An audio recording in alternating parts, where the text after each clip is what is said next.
Hey everyone, today I'm going to show you how to stop Microsoft OneDrive from running on your Windows computer. Without any further ado, let's get started.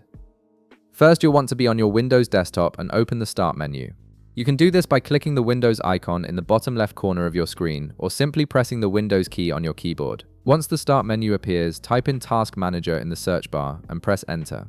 This will launch the Task Manager window, which is where you'll be able to control which programs run when your computer starts up. Task Manager is an incredibly useful tool for managing background processes and improving your system's performance. Now, once Task Manager opens, direct your attention to the top part of the window. You'll see several tabs listed horizontally across the top. Click on the Startup tab to view all the programs that automatically launch when you boot up your computer. This tab shows you exactly which applications are slowing down your startup time and consuming system resources. From here, you'll need to look carefully through the list of programs for two specific Microsoft OneDrive processes. The first one is simply labeled Microsoft OneDrive, and the second is called Microsoft OneDrive Sync Service. These two processes work together to keep OneDrive running in the background and syncing your files automatically. Once you've located the first OneDrive process, right-click on it.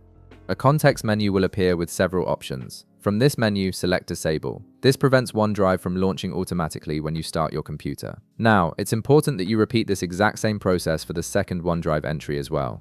Locate the Microsoft OneDrive Sync service, right-click on it, and select Disable from the context menu. Both processes need to be disabled for OneDrive to be completely stopped from running at startup.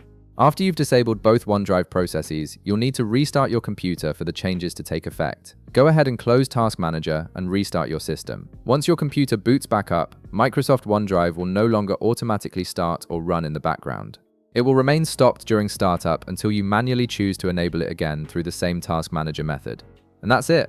You've successfully prevented Microsoft OneDrive from running automatically on your Windows computer, which can help improve your startup time and free up system resources. If this video helped you out, be sure to leave a like, subscribe, and I'll see you in the next one.